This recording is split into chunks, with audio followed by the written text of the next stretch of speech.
Number one అంటారు. అసలైన number one Guru Kashi university.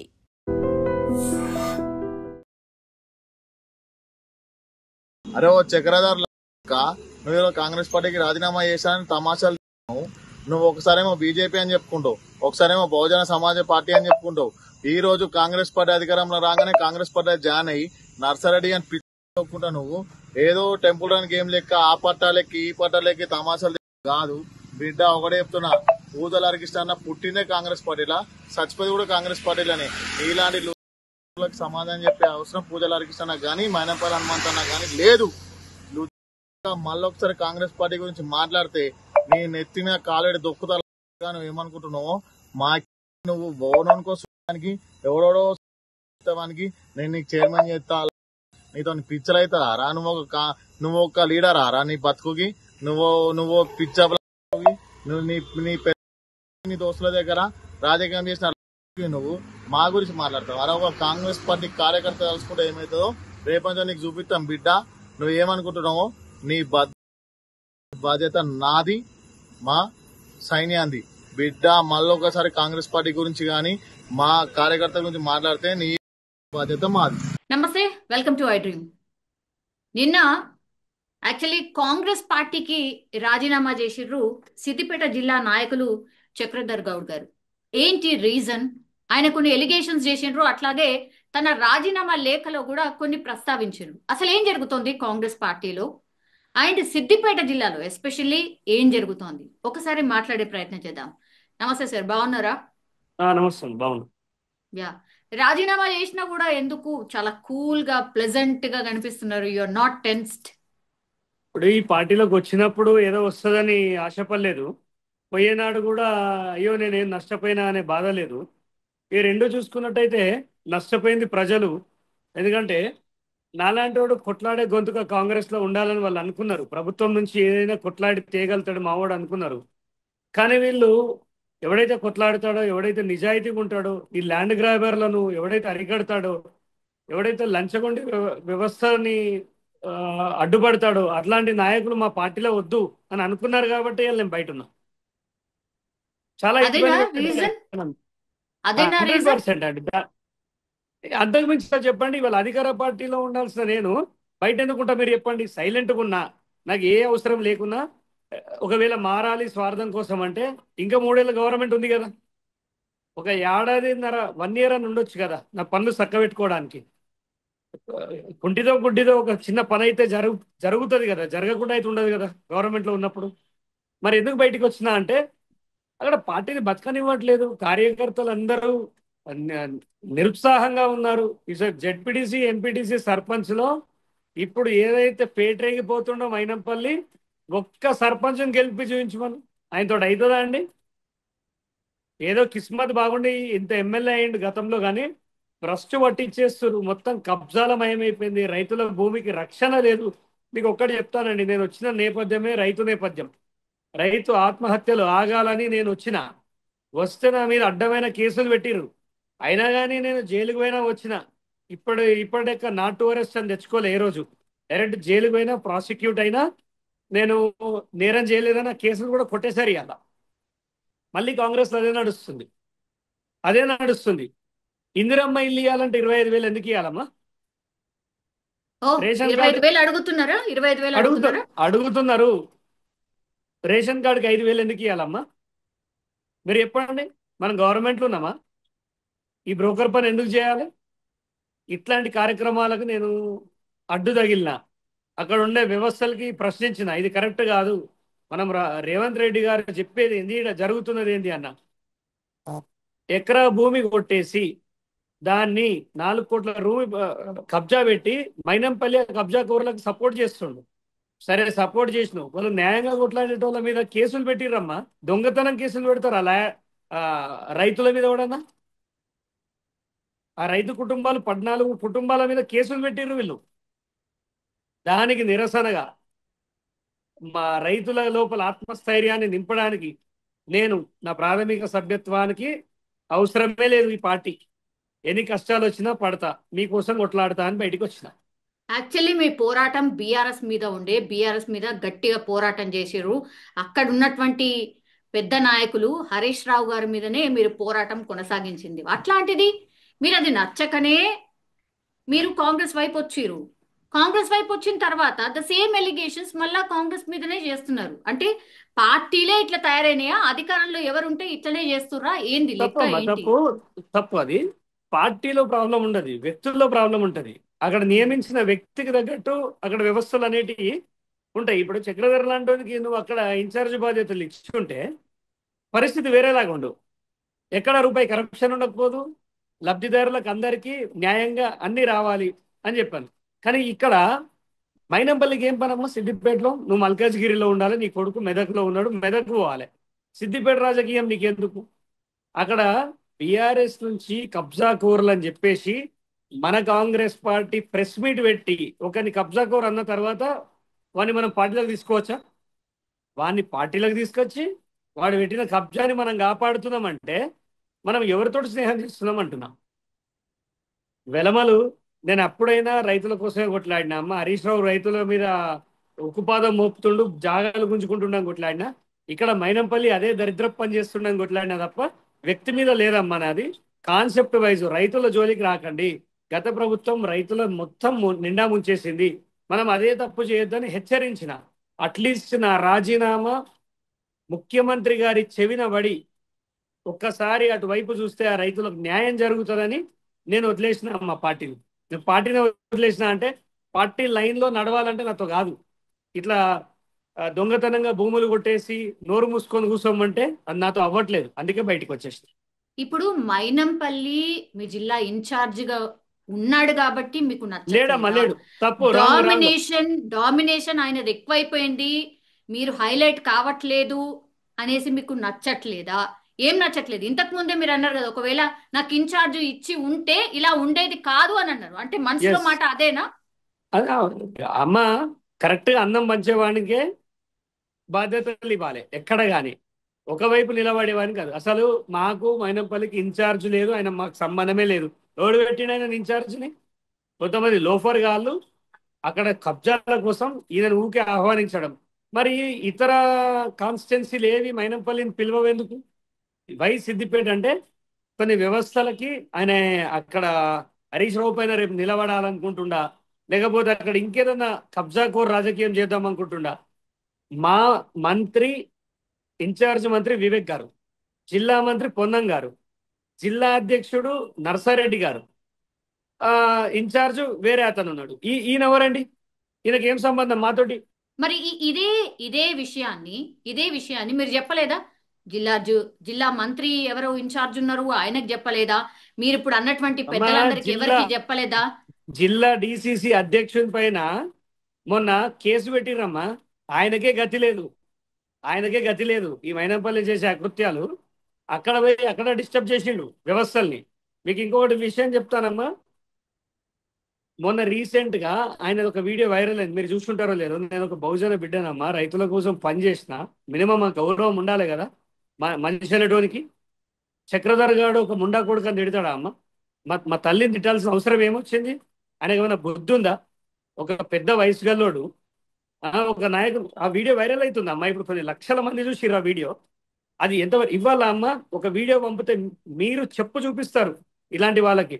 నా తల్లిని, నా భార్యని ఎంత చండాలంగా మాట్లాడుతున్నారు తెలుసా అమ్మ?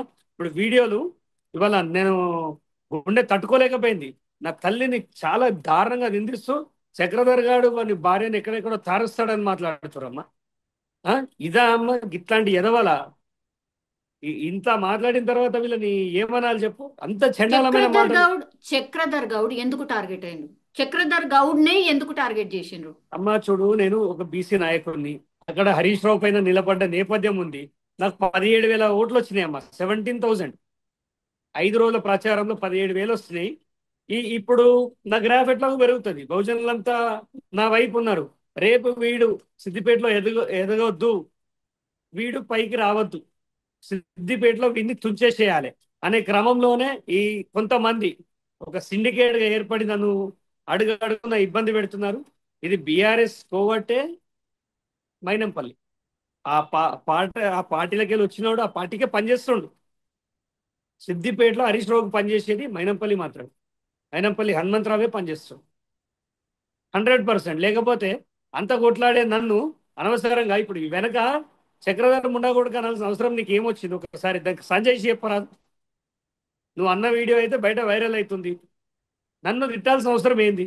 అది ఎక్కడో మెదకులో, అంటే వాళ్ళ దగ్గర ఒక వ్యక్తి వీడియో తీసి నాకు పంపిస్తే నేను మీడియాకి ఇవ్వడం జరిగింది. అది అంటే నా టార్గెట్ అనేది మెదక్ పోయినా ఉంటుంది, గజ్వేల్ పోయినా ఉంటుంది, హైదరాబాద్ అయినా చక్రధర్ అనే వాడిని భూస్థాపితం చేయాలి. ఎందుకంటే రైతుల్లో ఒక గొప్ప పేరుంది, సమాజంలో మంచి పేరుంది. గతంలో ఎన్ని కేసులు పెట్టినా పబ్లిక్ నమ్మలేదు వీడి మీద అనేది. ఈ వీళ్ళని తొక్కేయాలంటే, ఈ పెత్తందారి వ్యవస్థను తొక్కాలంటే బహుజనుల కోసం నిలబడాలి. బహుజనులు అటువైపు పోకుండా బహుజనవాదం వైపు మరలించాలని ఇక నేను నిర్ణయం తీసుకున్నా. ఇప్పుడు పార్టీలు కాదమ్మా, బహుజనవాదం ఎక్కడుంటే చక్రధర్ అక్కడ పనిచేస్తాడు. యా, సో కొత్త పార్టీస్ ఏదో రాబోతోంది అని చెప్పకనే చెప్పినట్టు అనిపిస్తోంది. ఒకటి సార్, రాని ఒకటి వాళ్ళమ్మా. మీరు మీరు ఇప్పుడు ఇద్దరు ఒకటే పార్టీలు ఉన్నారు సార్, అంటే హనుమంతరావు అండ్ మీరు ఎప్పుడన్నా కలిసిన సందర్భాలు ఉన్నాయా? ఉన్నాయమ్మా. ఆయన కొత్తలా మా దగ్గరకు వచ్చినప్పుడు ఈ తిరుపతిలో ఒట్టు పెట్టిండు అన్నట్టు. ఏది ఆయనని అంతమొందిస్తా అని ఒట్టు పెడితే ఈడు పూటకి 20 ఒట్లు తింటాడు అని నాకు తెలియదు. మాట్లాడితే అమ్మతోడు వేసుకుంటాడు, అయ్యతోడు వేసుకుంటాడు. ఈ ఒట్ల రాజు ఆయన. ఈయన ఇట్లా ఒట్లేస్తే నేను వెంకటేశ్వర స్వామి చేసిండు, ఈయనంత పతివ్రతను అనుకొని మా ఊరు వస్తే 7 లక్షల రూపాయలు పెట్టి ఫ్లెక్స్లు కట్టి ఈయనకి శాలువా కప్పి హంగామా చేసిన. తర్వాత తెలిసింది ఈడ గుంటనక్కనే ఈడు ఒట్లేసి మంది నాశనం చేసేటోడు అని. తర్వాత కనుక్కున్నా ఈయనకు దూరం ఉన్నా. ఎందుకంటే ఎవరైనా మా ఇప్పుడు తెలంగాణ ఉద్యమం గురించి పోరాడినప్పుడు వాడు దొంగో లంగో మనమైతే ఆహ్వానించినాం కదా, జై తెలంగాణ అన్నందుకైతే ఆహ్వానించినాం. తర్వాత మన నేచర్ తెలిసిన తర్వాత దూరం పెట్టినాం. ఈయన మంచోడు అనుకో నేను చాలాసార్లు నేను అప్రిషియేట్ చేసిన. ఆయన కూడా నన్ను దగ్గర తీసిండు.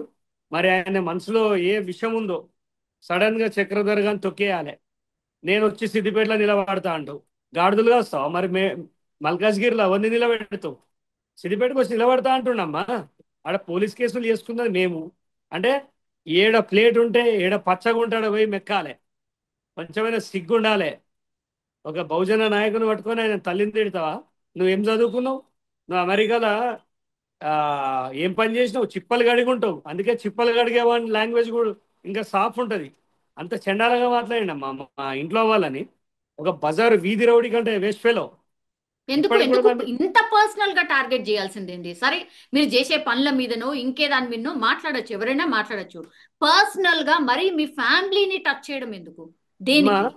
మీ ఛానల్ కి నేను ఒక వీడియో పంపిస్తా అమ్మా, మీరు ప్లే చేయండి అమ్మా, నాకేం బాధ లేదు. ఎందుకంటే వ్యవస్థలో తప్పు చేసినోడు సిగ్గుపడాలి, బాధితుడు సిగ్గుపడాల్సిన అవసరం లేదు. నన్ను ఎంత గలీజ్గా తిట్టిరో మీరు అది వేయండి అమ్మా, సమాజం చూడని.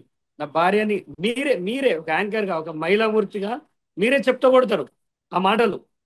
ఒక వ్యక్తిని అంత దారుణంగా ఎట్లా తిడతారమ్మా? ఇంట్లో పిల్లలు ఉంటారు, మా పిల్లలు ఏమైపోతారు? చదువుకునే పిల్లలు. మా తల్లిని ఇట్లా తిడుతుండే. ఇప్పుడు మీరున్నారు, ఉద్యోగం చేస్తారు. బ్యాడ్ కామెంట్ పెట్టడం కన్నా కొంచెమైనా ఇంగితం ఉండాలి కదా. తను ఒక మహిళ బయటకు వచ్చి ఉద్యోగం చేసుకుంటుందనే మినిమం కన్సర్న్ ఉండాలి కదా. మహిళలను నువ్వు నాతో యుద్ధం చేసినప్పుడు నన్ను తిట్టాలి. నేను ఇప్పటివరకు హరీష్ రావు అమ్మ డైరెక్ట్ గా నా కుటుంబాన్ని ఏ రోజు తిట్టలే, నేను ఆయన కుటుంబాన్ని తిట్టలే. మేమిద్దరం పాలసీ ప్రకారం కొట్లాడుకున్నాం, ఒక హెల్దీగా కొట్లాడుకున్నాం.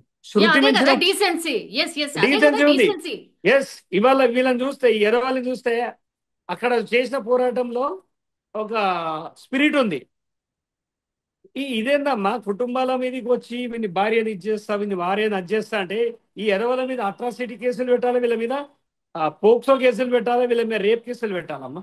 భద్రత లేదు. ఈ మైనంపల్లి అనేవాడు చాలా డేంజరస్ ఫెలో. ఇతన్ని అరికట్టకపోతే రాష్ట్ర ప్రభుత్వం పరువు గంగలో కలుస్తుంది అని చెప్తుంది. ఇంత ఇంత చెప్తున్నారు, ఇన్ని కంప్లైంట్స్ ఉన్నాయి ఆయన మీద. మరి ఎందుకని మీరు అంటే పిసిసి చీఫ్ ఆయన పిసిసికి చెప్పినాం, మరి పట్టించుకుంటలేరు. మరి సిద్దిపేట మీరు ఎవ్వడు పట్టించుకోకపోతే మరి అక్కడ ఓట్లు వద్దా చెప్పండి? ఆ వ్యవస్థ వద్దా? హరీష్ రావు దగ్గర పైసలు తీసుకున్నారా? హరీష్ రావు బ్యాగులు పంపించిండా? దానికైనా ఫోన్ ట్యాపింగ్ కేసు కొట్టేసింది మీరు, ఆయనను రక్షించింది మీరు. అంత కష్టపడి హైకోర్టు చుట్టూ తిరిగి అంత కేసు పెట్టినా కదా అమ్మా. ఏమైంది ఆ కేసు? పరువు పోయింది. ఫోన్ ట్యాపింగ్ కేసు కొట్టేస్తే పరువు నాది పోలే, రాష్ట్ర ప్రభుత్వానికి పోయింది. ఓడిపోయిండు. రాష్ట్ర ప్రభుత్వం సైడ్ వాదించిన వాళ్ళు ఓడిపోయారు. చక్రధర్ ఏముందమ్మా, నాకు అన్యాయం జరిగిందన్న నేను చూపించిన, నా వరకు చేస్తాను, నేను జడ్జినా కాదు కదా. న్యాయ నిర్ణేత ఎవరు? మీరు నేను ఎందుకైతాం? మనం ప్రజల యొక్క వాయిస్ మీరు వినిపిస్తారు, నేను వినిపిస్తా. ఫైనల్ డెసిషన్ ఎవరు తీసుకోవాలి? న్యాయస్థానాలే కదా. అది మైనం అమ్మ, ఈ మైనంపల్లి, ఈ హరీష్ రావు, వీళ్ళంతా ఒకటే కేటగిరీ. వీళ్ళంతా దొరలు, వీళ్ళ ముందు లేరు. మనల్ని డైరెక్ట్ కొట్టారు. మళ్ళా గౌడ్ని కొట్టాలంటే గౌడు, యాదవ్ని కొట్టాలంటే యాదవ్. మొన్న యాదవ్లను ఎట్లా తిడుతుండమ్మా. ఒక యాదవ్ లీడరు రాధాకృష్ణ యాదవ్ మల్కాజ్గిరిలో ఆయనని ఎంత దారుణంగా తిడుతుండు. ఏం అహంకారం చూసుకొని మైనంపల్లి, తంతే 10 మంది లేరు నీ కులంలా, నీ ఎలమ జాతిలా, నీ బెండు తీస్తా ఇప్పుడు నెక్స్ట్ ఎలక్షన్స్ లా. ఇప్పుడు హరీష్ రావు కాదు, నాకు హరీష్ రావు పక్కకు పెట్టేసిన, ఇక నీ తోలు తీసుడే ఉంటది. నువ్వు ఎంత మొగోనో ఎంత సిపాయివో నేను చూస్తా. నీకు రైతులంటే ఏందో, నీ ఇల్లు మొత్తం నాగల్లేసి దున్నుతాం బిడ్డ, తమాషాలు చేస్తున్నావు. 8 మంది రైతుల మీద కేసు పెట్టిస్తావా నువ్వు? అమాయకులమ్మ, భర్త చనిపోతే ఆ పైసలు, ఇన్సూరెన్స్ పైసలతో జాగ్ కొనుక్కుంటే సిగ్గుమాలిన వాళ్ళు కదా కబ్జా పెడతారా? కొంచెమైనా సిగ్గు ఉందా? చెప్పు, ఇక ఏం మాట్లాడతాం? పేద ఆడవాళ్ళ భూములు గుంజుకుంటాడు, ఆడవాళ్ళని అడ్డు పెట్టుకుంటే చక్రధర్ ఊరుకుంటాడా? ఆయన ఇప్పుడు నన్ను ఎలా తిడుతున్నారంటే, ఈయన సైలెంట్ అయిపోవాలి ఫ్యామిలీని తిడితే అని. అరే బాబు, తిట్టే మీకు సిగ్గు కాదా? మాకేముంటుంది రా భయ్? వ్యవస్థ చెప్పులతో కొడతారమ్మా వీళ్ళని తొందరలో. మీరు చూడండి, నా రాజీనామాకి ముఖ్య కారణం ఈ దొంగ మైనంపల్లి అతను అనుచరులు. ఇప్పుడు మీ ఛానల్లో నువ్వు పనిచేస్తున్నావు, 1-2 సార్లు నువ్వు అన్నా పోంతి అని ఊరుకుంటావు, కానీ నీ అభిమానం, నీ కుటుంబం అభిమానం దెబ్బతినేలాగంటే ఆ జాబ్ ఎందుకు, ఆ డబ్బు ఎందుకమ్మా? మీరే చెప్పండి. బతకలేకనా దేశం మీద? అంతే కదా. ఏం లేకపోతే బుక్కడు రేషన్ కార్డు మీద బుక్కడు రైస్ అనేది బతుకుతాం కదా. అంత చచ్చిపోయే పరిస్థితి లేదు కదా బయట. అభిమానం ఉన్నవాడు ఎవడు తల్లిని చెల్లెని తిడిపించుకోడమ్మా. అది ఈ ఎలమన కొడుకులతో అసలే వాడ. నేను ఖచ్చితంగా వీళ్ళ మీద ఎట్లా పోరాడాలో అట్లా పోరాడతా. రైతుల భూముల జోలికి వస్తే మాత్రం ఊరుకునే ప్రసక్తి లేదు. మీరు ఇక ఇంతకు ముందు కాంగ్రెస్ పార్టీ, అన్నట్టుగా కాంగ్రెస్ యా, చెప్పండి చెప్పండి. మీరు ఇంతకు ముందు అన్నట్టుగా 25,000 తీసుకుంటున్నారు ఇందిరమ్మ ఇల్లు కావాలంటే, 5,000 అడుగుతున్నారు రేషన్ కార్డు కావాలంటే. జస్ట్ ఎలిగేషన్స్ ఏమో అనుకుంటున్నారు, మీరు కూడా ఎలిగేషన్స్ సరే, చేస్తున్నారా? అలిగేషన్స్ లేకపోతే కాదమ్మా. మీ దగ్గర ప్రూఫ్ ఉందా? అమ్మా, ప్రూఫ్లు ఇస్తా, 100% ఇస్తా. ఎందుకంటే రేపు మీ దగ్గర నేను మాట తెచ్చుకోను, నేను కూడా ఇస్తాను. మొన్నటిదాకా పార్టీలో ఉన్నా కాబట్టి కొంత కడుపు చింపుకుంటే కాళ్ళ మీద పడుతుంది అన్నట్టు ఆగినాం. ఇప్పుడు ఏది చింపుకున్నా ఎవరి మీద పడది, అవన్నీ బయటికి తీస్తాం. రెండో విషయం, మీ కామెంట్స్తో అడగండి, రేషన్ కార్డుకు డబ్బులు అడుగుతురా, ఫలానా ఇందిరమ్మ ఇల్లుకు డబ్బులు అడుగుతారు. కంప్లీట్ బీఆర్ఎస్ వాళ్ళు కొనుక్కుంటారమ్మా. బీఆర్ఎస్ వాళ్ళు కొనుక్కుంటారు లిటరల్లీ. ఇలా డబ్బు వాళ్ళ దగ్గర ఉందమ్మా. లాస్ట్ గవర్నమెంట్లో పనిచేసిన బీఆర్ఎస్ వాడు కార్పొరేటర్ కానీ వాడు వార్డు మెంబర్ కానీ వాళ్ళ దగ్గర డబ్బులు ఉన్నాయి. వాళ్ళు ప్రభుత్వం నుంచి వచ్చే ప్రతి పథకం కొనుక్కుంటారు. They can afford. Normal people cannot afford money, వాళ్ళ దగ్గర డబ్బులు లేవు. పథకాల్ని 5,000 కొనుక్కోవడం ఏంటి సార్? పథకాల్ని కొనుక్కోవడం ఏంటి? కొనుక్కోవడం మీద మళ్ళీ లంచం మిస్ అయిపోతుంది పని. 25,000 ఇస్తే వానికి. ఇప్పుడు మీకు ఎన్ని కావాలి చెప్పండి, నేను మీకు ఎవిడెన్సెస్ పంపిస్తా. ఇల్లు ఉన్నోనికి ఇల్లు ఇవ్వచ్చా? కారు ఉన్నోనికి ఇల్లు ఇవ్వచ్చా? ఇవ్వద్దు కదా. ₹1,00,00,000 బిల్డింగ్ ఉన్నోనికి ఇందిరమ్మ ఇల్లు ఎట్లా శాంక్షన్ అవుతుంది మీరు చెప్పండి? వచ్చినాయా? ఇవన్నీ వచ్చినాయా? 100%. I will give you the evidence. ఉత్తిగా అంటలేను. ప్లీజ్ ప్లీజ్, ఎందుకంటే మాటలు ఎవరైనా మాట్లాడతారు సార్, నేను కానీ 100% ప్రూఫ్ ఇస్తామా? లేకుండా. ఎస్, మాకు ఇవ్వండి సార్. బికాస్ మీ ఇంటర్వ్యూ చేసినప్పుడు మీరు ఇన్ని ఎలిగేషన్స్ చేసినప్పుడు దానికి ప్రూఫ్స్ కూడా చూపెట్టాలి. లేకపోతే అబద్ధం మాట్లాడినట్టు అవుతుంది. మీరు అబద్ధం చెప్పుడు, నేను ఇన్నుడు అవుతుంది. సో అది లేదమ్మా, తప్పు. అట్లా ఎప్పుడు ఉండదు. పేపర్ పట్టుకొని చెప్తాడు. రేపు న్యాయస్థానం పైన మాటలు చెల్లాయి, అది నాకు తెలుసు. ఏదైనా డాక్యుమెంట్ ఉంటేనే మాట్లాడతా. రేపటి రోజున ప్రతి ఒక్కరిని మీరు డిఫర్మేషన్ వేస్తాడు, నాకు తెలియదా అమ్మ? పేపర్ పట్టుకునే మాట్లాడతా. అందుకే, ఎందుకంటే వీళ్ళు డిఫర్మేషన్ వేస్తే ఇచ్చే పైసలు నా దగ్గర లేవు కాబట్టి ఎవిడెన్స్ ప్రూఫ్ మాట్లాడతా. ఇవాళ ప్రభుత్వ పథకాలన్నీ అమ్ముడు పోతున్నాయి. Very simple. కొనుక్కునే వాళ్ళు బీఆర్ఎస్ వాళ్ళు, అమ్మే వాళ్ళు కాంగ్రెస్ వాళ్ళు. సింపుల్. బిజినెస్ జరుగుతుంది, వ్యాపారం జరుగుతుంది, అంతే. ప్రజా యా సొమ్ము అర్హత లేని వాళ్ళు అప్పనంగా దోచేస్తున్నారు. యా సో ఇప్పటి వరకు కూడా మీరు రాజీనామా చేయకంటే ముందు డెఫినెట్లీ పెద్దలతోని మాట్లాడే ప్రయత్నం చేసి ఉంటారు. నాకు తెలిసి మీకు ఆ ఛాన్స్ ఇవ్వలేదు కాబట్టి రాజీనామాకు వచ్చారు, అంతేనా? 100%. నెల 2 నెలల నుంచి మొత్తుకుంటున్నాం, వీడు దొంగ, ఇట్లా జరుగుతుంది పట్టించుకోరంటే. చాలా మంది చెప్పింది ఏంటంటే, సిద్దిపేటలో హరీష్ రావు ఉన్నాడు, అక్కడ టచ్ చేయొద్దంటే, సరే వీళ్ళంతా హరీష్ రావుకి అమ్ముడు పోయినట్టున్నారు, ఇక మనం అమ్ముడు పోలే కాబట్టి మనం బయటికి వచ్చేద్దాం. ఎందుకంటే అల్లా ఉంటే ఇలా అమ్ముడు పోయిన వ్యవస్థలో మనం భాగస్వామ్యం అవుతాం. మనకు అవసరం లేదు. ఇప్పుడు ఒక ఇల్లంతా చెత్త చేస్తురమ్మా, అక్కడ ముక్కు మూసుకొని ఎంతసేపు ఉంటాను? ఆ ఇల్లు నీది అయితేనేమో నువ్వు సాఫ్ చేసుకుంటావు, ఆ ఇల్లే నీది కాదు. సో అట్లాంటి కంపులు భరించలేకనే బయటికి వచ్చేసి. ఇప్పుడు చక్రధర్ గౌడ్ గారి ఫ్యూచర్ ఏంటి? ఎటువైపు చూస్తున్నారు? ఏంటి పోరాటం? ఏంటి నెక్స్ట్ స్టెప్ ఏంటి? మా చాలా వరకు ఈ రెడ్డిల దగ్గర కానీ ఓసీల దగ్గర ఎవరి దగ్గర అయినా చాకరీ చేసేటోళ్ళు ఎస్సీలు, బీసీలు, మైనారిటీలు వీళ్ళే ఉంటారు. మేము మనకు రాజ్యాధికారం, ఈ అమ్మ అక్క అని తిడిపించుకోవడం, ఈ దొరల పాలన ఇంకా పోలేదమ్మా. సో మా వాళ్ళని చైతన్యపరిచి, సరే చక్రధర్ మాట విని 100 మంది అయితే 100 మంది నా వైపు రాని బీసీ ఉద్యమాల వైపు నడవాలి, బీసీ ఆత్మగౌరవాన్ని కాపాడుకోవాలి. మనవాడు మన దగ్గర, మనది మనకి. ఇప్పుడు తిరుపతి పోతే కదా ముదిరాజు భవనం అని ఒకటి, ఆ సో రెడ్డి భవనం అని ఒకటి ఉంటుంది. అందరు కలిపి ఒకటే భవనం ఇస్తే కొట్టుకసేస్తారు. ఎవరి ప్రాతిపదికన వాళ్ళకు ఉంటే ఎట్లుంటుందో, మేము బీసీ వైపు వెళ్ళిపోతున్నాం, బీసీల కోసం నిలబడాలని ఫిక్స్ అయినా మనం ఖచ్చితంగా. సో తీన్మార్ మల్లన్న ఏదో పార్టీ పెట్టబోతున్నారు, ఆ పార్టీ వైపు చూస్తున్నారా? అదేనా? ఒకటమ్మా, ఇప్పుడు రాజకీయ పార్టీలు కాదు, ఆ, తీన్మార్ మల్లన్న నాకు ఒక పెద్దన్న లెక్క. నేను బాగా ఇబ్బంది పడుతున్నప్పుడు ఈ దొరలందరికీ భయపడ్డారు చాలా మంది. ఆ ఒక్కడే నాకు నిలబడి నన్ను కాపాడిండు. అది ఎప్పటికీ చెప్తా, కృతజ్ఞత నా జీవితాంతం ఉంటది. ఎలా ఆయన వాయిస్ ఇవ్వడం వల్లనే చక్రధర్ అనేవాడు నిలబడ్డాడమ్మా. అది ఎవడు ఒప్పుకోకున్నా నేను ఒప్పుకుంటా. కానీ రాజకీయంగా వచ్చేవరకు అన్న ఇష్టాలు అన్నకుంటాయి, నా ఇష్టాలు నాకుంటాయి. నేను ఇప్పట్లో కొంత బ్రేక్ తీసుకుందాం అనుకుంటున్నా. ఎందుకంటే ఇవాళ ఎవరు బీసీ అని జెండా పడితే వాళ్ళ దగ్గరికి పోతా. ఫస్ట్ వెళ్లే ముందు బీసీలో మనకి 50 ఏళ్ళుగా జరుగుతున్న నష్టం ఏంది, మన వాళ్ళని మనం చైతన్యపరచాలంటే ఏ ఏ టాపిక్ మాట్లాడాలి, ప్రజల లోపలికి వెళ్ళాలంటే ఏ ఏ టాపిక్ తీసుకోవాలి, నిరుద్యోగులకు జరుగుతున్న అన్యాయం ఏంటి, అసలు మన బీసీ రాజ్యం వస్తే మనం బాగుపడతామా, మరి ఇంకే ఎలా ఉండబోతుంది లైఫ్ అనేది, ఇదంతా నేను కొద్దిగా స్టడీ చేయాలి కదా. ఇది స్టడీ చేయాలంటే చిరంజీవులు గారు లాంటి ఉంటుంది, పాసం యాదగిరి లాంటి వాళ్ళతోటి, చాలా మంది పెద్ద మనుషులతోటి తిరిగి, తిన్మార్ మల్లన్నతోటి, విశ్వరథన్ మహారాజ్ అనుకోండి, వీళ్ళందరితో తిరిగి ఒక అనుభవం వచ్చిన తర్వాత ఒక ఆలోచనకు వస్తాం. కానీ బీసీ పార్టీలనే ఉంటాం. ఇక మీదట బీజేపీ లేదు, టీఆర్ఎస్ లేదు, కాంగ్రెస్ లేదు. ఈ 3 పార్టీల ప్రస్తావనే లేదు ఇక నా జీవితంలో. ఓకే, బీసీల వైపే ఉండబోతున్నారు, రైట్? అంతే కదా? 100% అంత గెలుపోవటమే వాళ్ళతోటే ఉంటాం. Yes, exactly.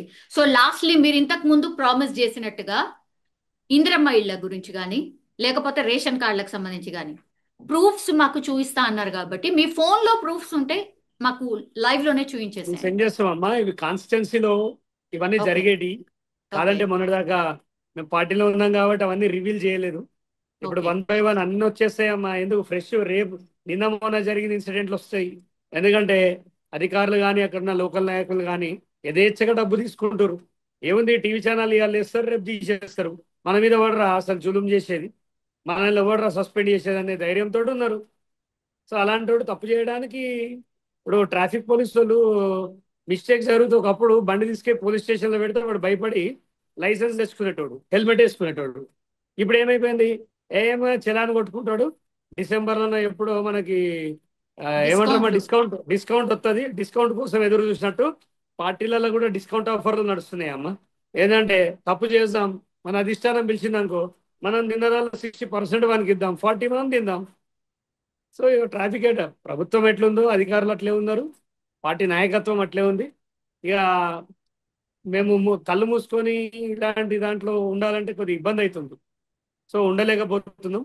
రాజకీయం చేయకుండా పర్వాలేదు, కానీ ఇట్లా ఇంత చండాలంలో మనం ఉండలేమమ్మా. ఇప్పుడు ఒక అమ్మాయిని రేప్ చేయడానికి ఒక ఆటోలో వేయరనుకో అమ్మ, సపోజ్ చెప్తున్నా, ఒక ఆటో డ్రైవర్ ఆటో మాట్లాడుకుని 4 వేరు, ఒక దగ్గర అత్యాచారం జరిగింది, ఆటోని కూడా లోపలేస్తారా లేదా? ఆ ఆటో డ్రైవర్ పాత్ర పోషించాలని నాకు లేదమ్మా. తెలిసిపోయినా తెలియకపోయినా దొంగల సాహసం చేయదలుచుకోలే. సో ప్రజలతో ఉంటా, ప్రజల కోసం కొట్లాడతా. ఇది ఫైనల్ గా నేను తీసుకున్న నిర్ణయం. ఎస్, థ్యాంక్ యూ అండి, thank you so much, and thank you. All the very best అండి. Thank you so much. Thank you. నిజంగా ప్రస్తుతం ఉన్నటువంటి సమాజం దేనికి ప్రయారిటీ ఇస్తుంది? ఆర్థిక సంబంధాల చుట్టూ మాత్రమే తిరుగుతోంది. మళ్ళీ ఎన్నికలంగానే చాలా విరక్తి కలుగుతాను. మంచి అనిపిస్తుంది కదా, లేడీస్ కూడా ఛాలెంజింగ్ జాబ్స్ చేసినప్పుడు చాలా బాగుంటది. ట్రాఫిక్ అసిస్టెంట్స్ గా నియమించిన ట్రాన్స్జెండర్స్ అందరితో సాల్యూట్ చేయించుకుంటున్నారు. ఫుడ్ డెలివరీ ఇవ్వటానికి వెళ్ళినటువంటి డెలివరీ బాయ్ అనిల్ పై కళ్ళ ముందు